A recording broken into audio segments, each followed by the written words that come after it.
Ayan, hinangaan natin to si Lyndon dahil sa kanyang pag-amin sa loob ng bahay sa camp. Talaga nagpakatotoo tong si Lyndon sa camp. Lyndon. Diba? Ayan. Lyndon here. Siyempre, hindi rin papahuli ang athletic cutie ng Isabela, Honey Harar. Ayan, nalingga siya kay Shontel sa loob ng camp at sa loob ng bahay. Ayan, honey. Honey. Honey. Ayan, honey. Honey. Tayo mo naman, honey. Ayan, thank you so much, honey. Ngayon, papasok na rin ang incredible itay ng Compostela Valley, Mark Obera. Ayan, isa rin to sa talagang pinag-usapan sa loob ng PBB House, lalo na yung pagkikita nila ni Ape, di ba, sa loob ng bahay. Ito po. Maraming na antique doon. At sumikat yung quotation niya na pakikisama o pangarap, di ba? Sila, wireless sila sa loob. Ayan, syempre, hindi rin papahuli ang mucho raketero ng Rome, JC Gomez. Ayan, from Italy pa. Ngayon, isa ng star dreamer at ex-Pinoy Big Brother 8 housemate, si JC. Ayan, ready na si JC here. At daling siya kay Thea at kay Tori sa loob ng bahay ni Kuya at syempre sa camp doon. Ayan, ang ganda ng smile ni JC. Oy, sumasayaw ito ng chambe. Sample. Sample naman ng chambe dyan. Ayan, chambe. Ayan, syempre, nandito na rin ang golden boy, si Joaquim Regalado, gifted go-getter ng Iloilo. Ayan, ano siya, mahilig siya sa golden opportunity sa loob ng bahay ni Kuya. At talagang sobrang palaban niya nung nasa loob siya. Sobrang competitive talaga ni Joaquim sa loob ng bahay ni Kuya. Joaquim. Ayan. Say my name. Joaquim. Ayan, syempre, nandito na rin ang island son ng Siargao, Mark McMahon. Ayan, Siargao, ay sikat na sikat ngayon ang Siargao, ha? Ayan, dahil sa mga influencer. Ayan, kamusta? Dito po. Ayan, nakita rin natin talaga si Mark, binigay niya ang lahat doon sa camp. Lalo na nung military task nila talaga, doon talaga siya sa loob ng camp.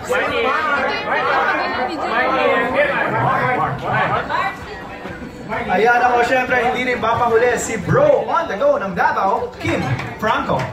Ayan, umangat talaga itong si Kim nung nasa loob pa lang ng camp hanggang makapag-crossover siya sa loob ng bahay ni Kuya. Pumayat nga itong si Kim, no? Ayan. Payat! Ayan, ano siya? Nakilala natin siya lalo na nung yo-yo task nila ni Camille. As in, maraming conflict pero marami rin siyang pinahanga dahil hindi siya talaga back down as task leader. At syempre, sinubaybayan rin natin yung kwento nila ng kanyang kamba na si Ken. At speaking of Ken, tawagin na natin siya ang bro with the flow ng Davao, Kim Franco. Ayan, si Ken. Actually, medyo nakakalito pa sila talaga pa rin. Ako nalito pa rin ako sa kanila ngayon.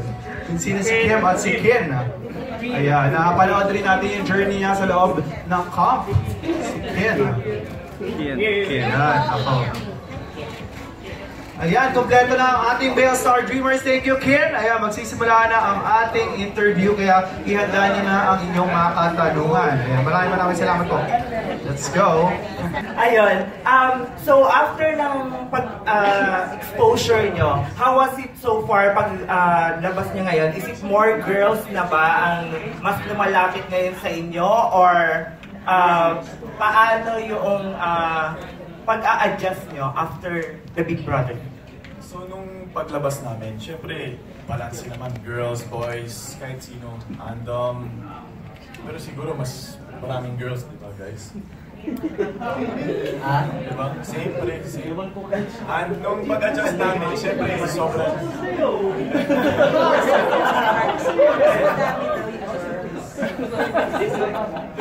At syempre, nag-adjust kami very fast. Ako naman, 1 month lang ako doon, pero yung mga kasama ko, mga 2 months siya. Mga 2 months sila.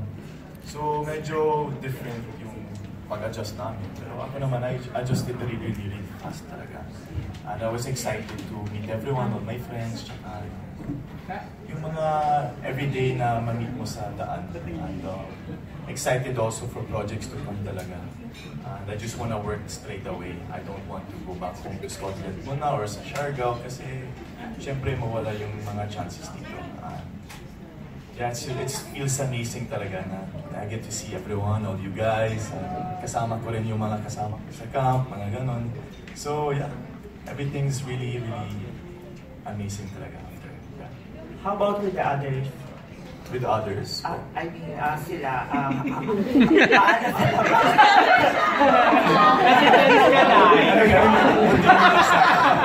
Let's ask Joaquin.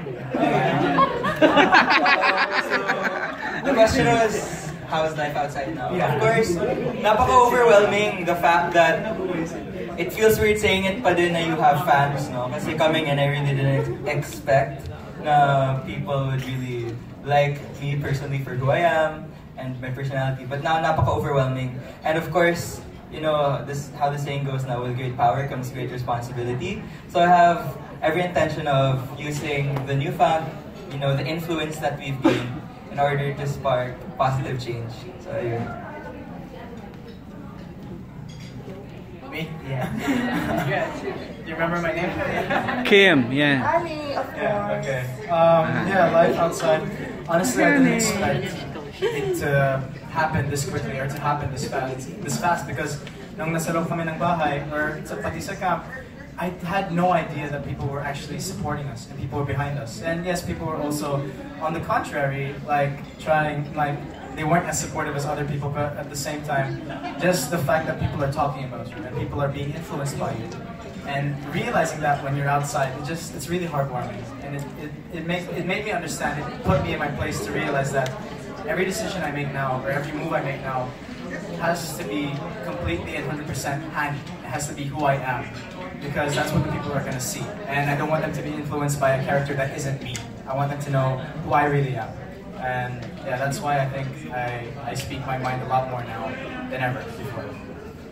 For Linda and for JC, if you will be given a chance to have another exposure sa Big Brother, meron pa ba kayong ipapakita na hindi nyo pa napakita before?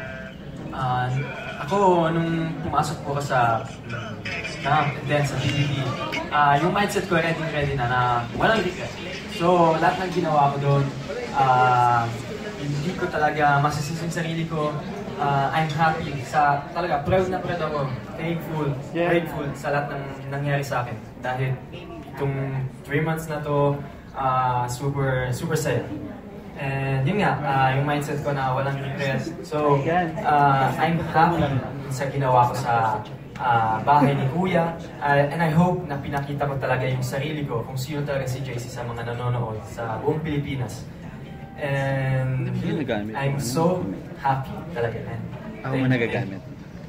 Ayun po, sa tingin ko naman po, ipakita ko na yung version ng Lindon na totoo kung paano noon, kumbaga sa itong nakaraang batch namin. So I think, ang mas may ipapakita ko pa, ang mabibigyan ako ng isang pagkakataon, yung mga talento ko pang hindi pa nagpapakita din before.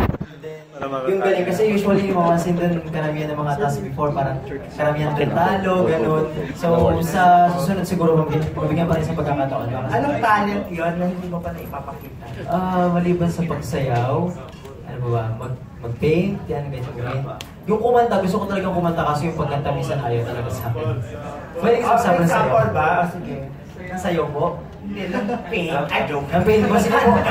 Nag-ready po ako. Asa na po yung magamit? Ayun po, so... And going back kay Mark, so since isa ka... Going back Kasi nagpalit siya ng pangalan for you, Mark. Oo.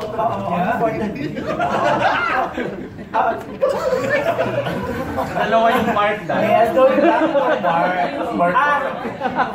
Mark Sanka. Ayan.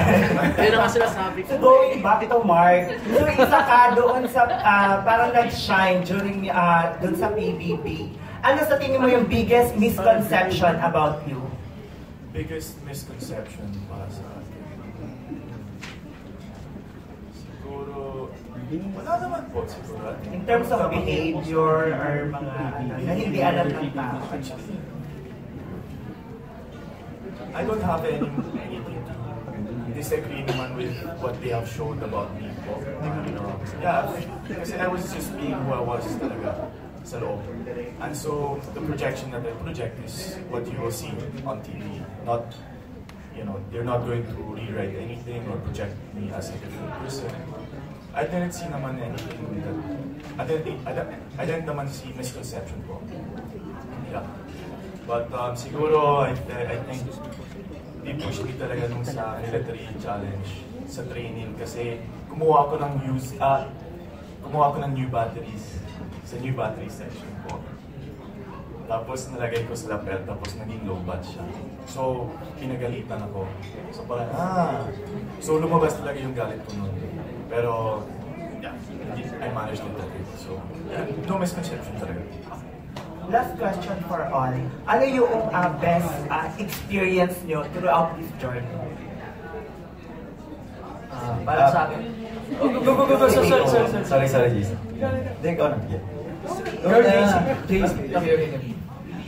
Best experience ko po, nung sinabi po ni Kuya sa aming lahat na hindi lang dito ang matatapos yung journey namin, na kung pinakita namin na pinalaban namin yung mga pangarap namin dun sa loob ng bahay, yun din ang gagawin namin sa outside world.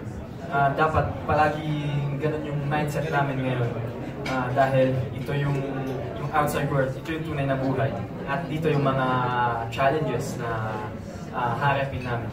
So I'm very thankful to Kuya na sinabi sa amin yun, at para sa akin yun yung pinaka-best experience at lesson.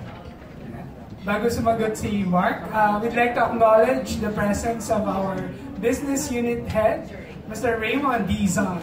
Hi, Sir Ray. Salamat po. Okay, Kuya Mark? Okay, finally had the mic. Alright, best experience ko tatlo. First is yung na-meet ko yung sister ko doon. Second is yung na-air yung advocacy ko.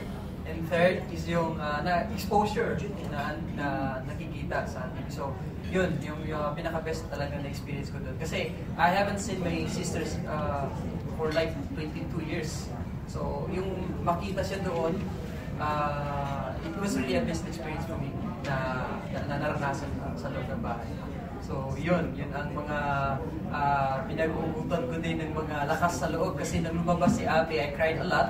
Tapos nag-iwan siya ng mensahe sa akin through KT na mga messages. So sabi niya, fine, you can do it. So binaon ko lahat yun. Sa lahat ng task na ginawa namin doon, binaon ko lahat.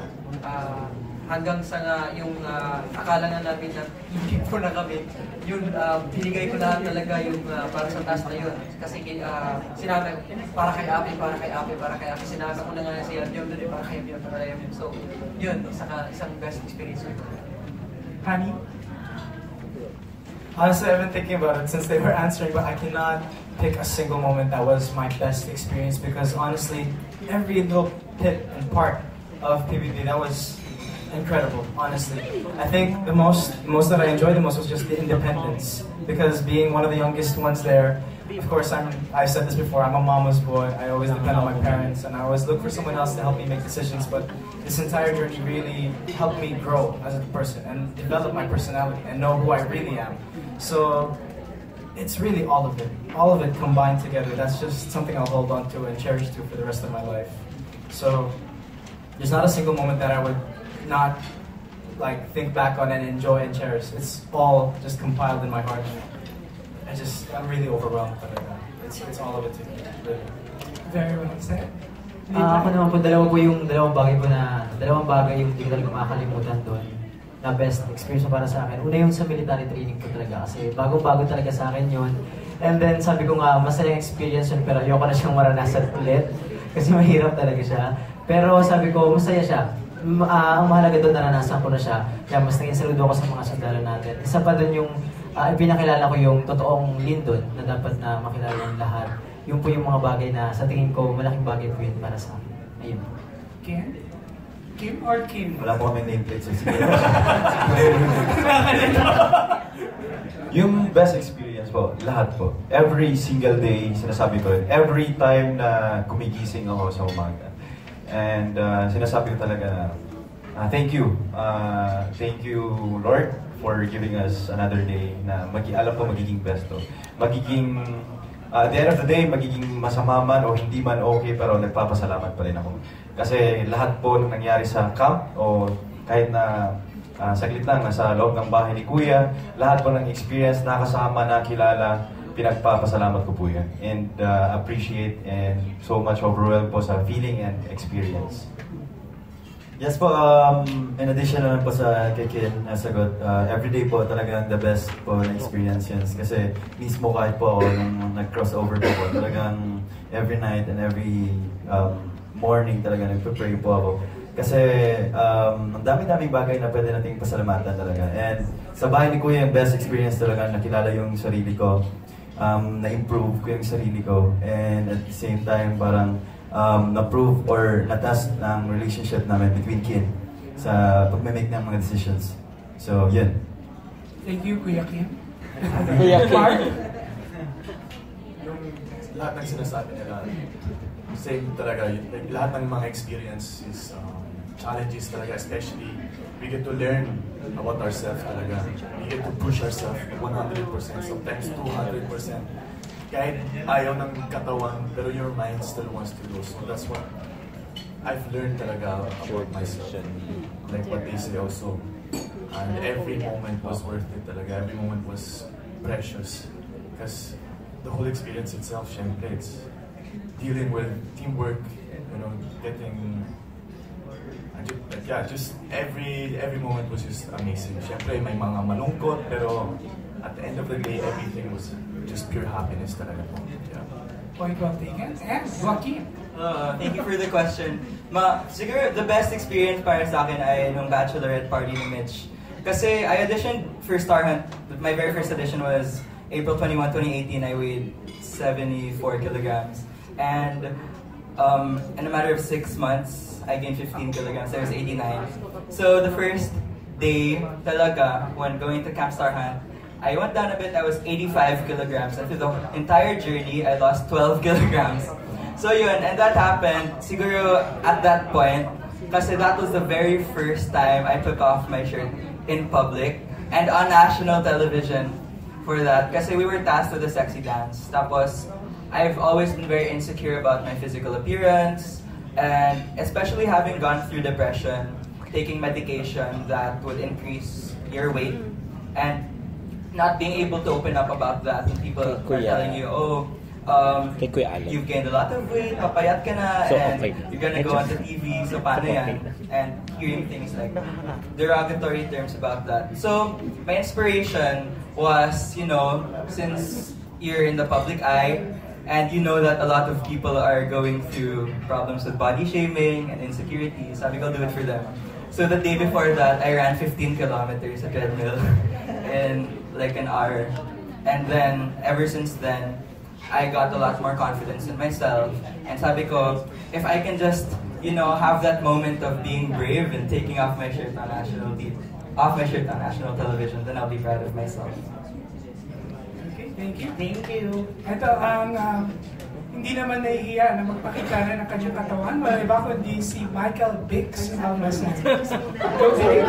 Kanina, amoy ngayon katawan. Hindi pa namin nakita. Wala ko sa scale. Go Bix! For Linton, bago ka pumasok, alam na ng pamilya mo or hindi pa na Ayun po, nabanggit ko nga po before na mas open po ako sa bahay, mas komportable po akong pumilos sa bahay. Kasi iisip ko before, mas tanggap ako sa bahay kumpara sa labas. So sa labas po talaga parang iilan lang yung mga nakakaalam, mga kaibigan ko noon, mga nagkaklase. Sa mga katrabaho ko ngayon, yung iba hindi alam nung una, pero hindi pa nagkaka-idea. Sa mga estudyante ko, napapansin din nila, pero hindi ko din kumbaga sinasabi din or nagsasabi ng totoo. Pero masasabi kong talagang tanggap yun sa family ko. Kasi sila yung nakakakita sa bahay lagi. Kaya nga sabi ko, karamihan ng oras ko, mas na ilalaan ko sa pamilya ko talaga. Kasi mas gusto kong nasa bahay lang kumpara yung makisama lagi sa kung saan-saan. Kasi ilang akong pumilos. Ilang akong pumilos dati. Baka may sinasabi sila sa likod ko, ganyan. So doon ako medyo na-offend pag gano'n. So mas pinipili ko na lang, kumbaga, nanahimik sa bahay kasama yung pamilya ko. Kasi doon, mas komportable akong pumilos, magsalita, kumain, lahat. Sumayaw, kung ano gusto kong sayawin, sa bahay, kumanta, sumigaw, okay lang, nakakanta yun sila. Oh, yun. So, nasabi ko sa pamilya, tanggap talaga ako. Pero wala nangyaring confession na bading ka ba, bisexual ka ba, sila. Walang ganun nangyari. Kumbaga, bawat araw, tinatanggap nila ako nang walang kahit anong sasabihin sa akin na may ilang ako sa kanila. Walang ganun. Ganun nila ako katanggap at kamahal. At ang kagandahan nun, syempre yung suporta nila, buong buo. Oo, yan po. Nakidig? Ano, bali paglabas mo ng camp, ano naging reaction ng mga pamilya at estudyante mo sa pag-amin na? Yun po, pag-uwi ko po ng bahay, ang unang sumalubong po sa akin yung tatay ko po talaga. So nakita ko po agad sa kanya yung saya, yung ngiti yung pagkami sa akin kasi sa waray, nahihidlaw. Sobrang nahihidlaw na sila sa akin nung nasa kampa ko, hanggang sa bahay, lagi sila nagsabi kaya ako uuwi. Tapos hindi ko na-expect na, kasi nung una talaga sabi ko, okay lang yun pa sa parents ko na inamin ko to sa public, sa national television. Yung totoong ako. Akala ko nung una medyo hindi pa okay din sa kanila kasi sila okay sa kanila sa bahay mismo pero sa public hindi ko sure kung okay din sa kanila pero nakita ko okay sa kanila, tanggap nila yun. And then sa mga estudyante ko naman may mga comments na ako nakikita pero hindi ko pa talaga sila nakakasama, nakakabanding gano'n. Pero nakikita ko sa ilang comments, ganyan, pag nakaka-chat ko din sila, natanggap nila, masaya sila. Yung iba sinasabi, sir, pansin ko na noon, ganyan.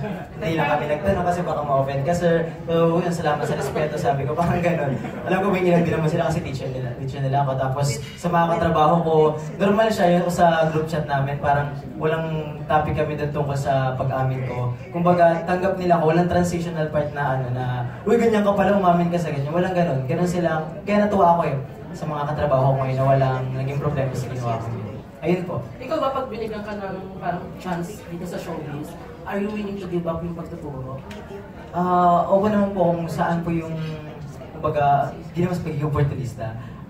Kasi kumbaga may pangarap din talaga ako sa pamilya ko, gano'n. So kung ano po yung opportunity dumating talaga sa akin, kukunin ko po yun. Unang-una, lumaki po ako sa hirap. So hindi ko masayangin yung kahit anong bagong opportunity dumarating po sa akin. And among the main star streamers, kanino ka nagwaga mo? Yan na naman yung tanong na yan. Kala ko titigil na ako during mock grilling yun. Ayun. So nabanggit ko na yung before, yung pambansang crush namin dito, si JC. Ano na kasi siya, sabi ko yung talagang Pilipino yung dating. Yung mukha niya, wala naman ako sinasabi sa ibang lahi ganun. Pero yung itsura niya kasi very Filipino. Pag tinignan mo siya, parang humble, napakabait, gano'n. So yun po yung nasabi ko rin sa kanya before sa mock grilling na kasi nga. Yun yung reason mo. JC, ano reaction mo? At saka Totoo. parang pinagagawa ka naman. Chantel, hindi. Naku, nagko-confuse kayo. Mix, are you confused? Yan, ano na reaction mo din sa sinabi? I'm so happy na yun ang nakikita ng mga tao sa akin. Dahil since pumunta ako dun sa loob ng camp, dun sa bahay, gustong tayong ipakita kung sino ako. Na mabait talaga, na caring. And I'm so happy. Every time na sinasabihan ako na yun ang nakikita sa akin, sinasabi ko, yes, nagawa ko yung gusto kong talagang ipakita na ito si JC talaga. So, thank you kung yun ang nakita niyo sa akin.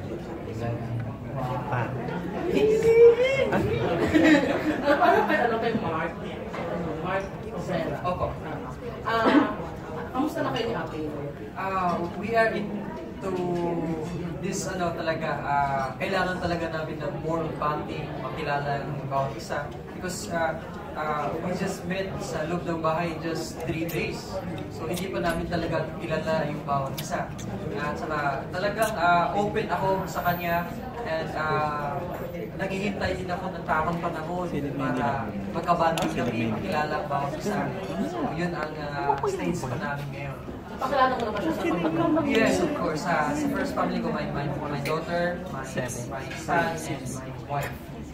And for Joaquin, kasi parang tama ba? May parang pagka ina-admire mo, may crush ka kay Thorn.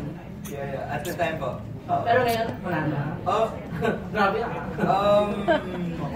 Ngayon not as much kasi we've gotten to hang out as friends, you know. So, parang at the time, parang I was really craving an intelligent conversation. Tapos when Tori came in, it was like we clicked kaagad in terms of music, in terms of like games. Yun pala she has a gaming account online. So like, yeah, I just want to tell her how I feel na thank you for being here. And I really thank you. But now we're friends. Ano na lang yung equation of your life? Actually, nung pinaas mo. Equation of your life. Mara. Equation of my life. situation that defines your life? Of my life? Siguro, right now, wala pa. Kasi I'm just trying to test the waters kung ano man yung meron, what life has to offer me pa. So, ngayon, I'm still trying to find out. Ano na reaction na inang evictions na napasa mo, hindi ka na-evict? Sorry. Okay. I call myself always the nomination king. Kasi every single time that I could have been nominated, I was nominated. So, my game plan going in talaga, sabi ko, siguro I'm not your typical housemate, no. I'm not that guapo, I'm not that, attractive or whatever. Or I'm not that funny. I don't know. I'm just me. I'm just palaban. I just begged for my spot here. Sabi ko, I don't want to be nominated kasi if I do, ewan ko kung ano yung working public perception for me. But then I got saved once, and then twice, and then 3 times, and I was like, okay, anong meron sa mga Ilonggo kasi si Myrtle Sarosa every week din nominate. And parang yung reaction ko dyan was like, for me, I needed to really work on my personal relationships more. So I just wanted to do my best and make everyone feel happy and not make anyone feel bad as a housemate ko. So yun. Feeling nung nandun, and for Kim ngayon, ano yung situation? Yung feeling mo nung drilling? Honestly, yung normal po na feeling na may konting kirot, pero mas parang umangat po yung trust ko kay Kim and sa samahan namin na nabuo. At yung sinabi din ni Kim, hindi ganong naka-apekto talaga kung ano yung pagmamahal ko sa kanya, yung pagmamahal namin as a kapatid. Kasi buong tiwala ko, naiintindihan ko ano yung sitwasyon niya. Yung kay Thea, yung sinabi na ng kid, kay Thea po. Yung kay Thea, sorry. Okay. Yung sinabi po ni Thea, naiintindihan ko naman po. And kasi na-appreciate ko, di ba na-appreciate ko lahat sa camp, sa loob ng bahay ni Kuya. At si Thea ay nagpapakatotoo lang din. Pag sinabi natin nagpapakatotoo ka, doesn't mean na you are always good. Kahit na may mistake ka, you're being true to yourself. Lahat ng tao nagkakamali. At ang importante, mas natututo tayo sa mga pagkakamali natin. Kahit ako nagkakamali ako, nagpapasalamat pa rin ako kahit nagkakamali ako. Because I was able to learn and to para matuto ako and gusto kong may gustong mabago sa sarili ko. Every day natututo tayo at yun ang gusto kong mangyari. Gusto ko ring tulad kay Thea, may mga pagkakamali siya. Ako sa sarili ko, may mga pagkakamali ako. Pero sa lahat ng nangyari po, hindi naman po ako nagtanim ng galit kay Thea. And nakikita ko rin po kay Thea na mabait siya. I always look sa isang tao na mabait sila. Kahit na may masama silang naibigay sa atin o kahit na nagalit man tayo sa isang araw, sa isang sitwasyon, pero tinitingnan ko pa rin sila na isa silang mabait na tao. Hindi ko sila tinitingnan kung gaano sila kasama. Thank you. Kapag-usap pa kayo about that? Yeah, about naman dun sa grilling naman po and yung sa mga sinabi ni Thea na yun, ginamit, ano yung sinabi niya, Ken, I deserve to be part of Big Four because I is your brother. Never at all talaga na nagtanim ako ng galit kay Thea. Kasi, ayun nga, siguro mali lang, not appropriate lang po talaga siguro yung term na ginamit or used. Siguro we help each other talaga. Thea and me, like, nag-usap talaga kami before na we help each other and gamitin namin yung sarili namin mga lakas para to win sa lahat ng mga challenges. And that happened naman successfully. So yun, hindi siya talagang ginamit na ginamit, but we help each other naman. Ngayon sa outside, alam namin na hindi talaga kami mamaw. Because there are a lot of people that we have inspired inside the house. Kaya hindi kami na-offend doon. That's their perception. Pero sa grilling, we just became professional. we need to deliver the things that we need to deliver there, na makilala ng taong bayan kung sino talaga sila. And every after round, masakit po sa puso namin yung ginagawa namin. But we need to win also for the charity that we had. And I don't feel really na talagang nagigilty ako ng marami para doon because I just became professional sa loob doon. You know, magtanong ng tanong. And even Andre would understand that. No, even Lou, kasi yung nag-a-advise ka Lou sa loob ng bahay is really me. Ako yung nag-a-advise. And even Andre is getting advices from me. And it was hard for me to do the thing. Pero kailangan namin din manalo.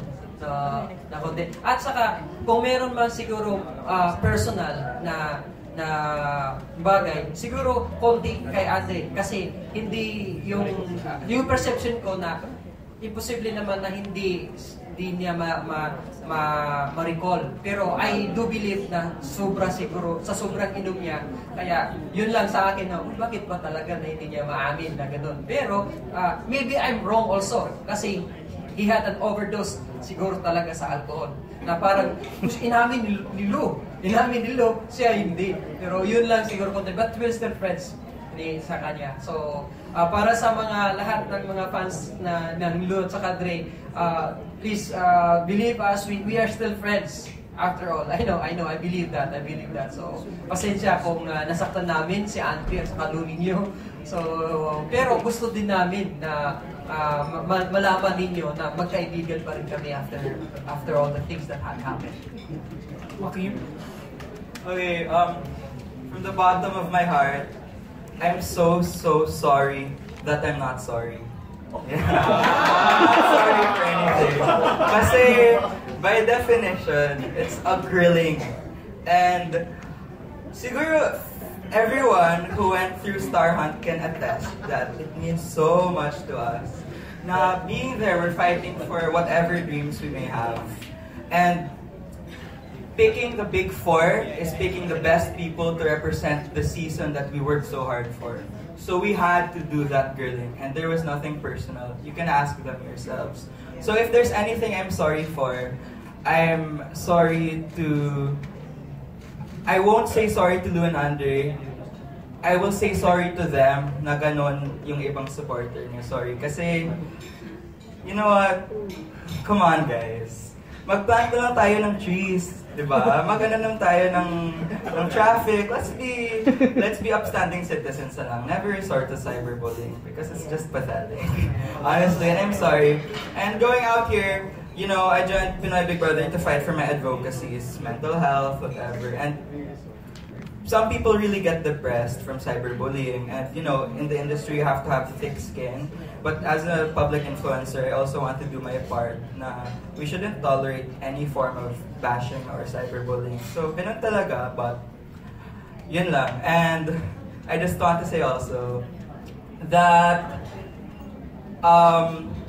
ayun, I'm really happy for the Big Four, and if I were in their shoes, I'd want them to be as intense towards me also. So, walang ganap, it's all love. So, if you really did support them, I know I'd want you guys to know that they just want you guys to spread love also. So, yun lang.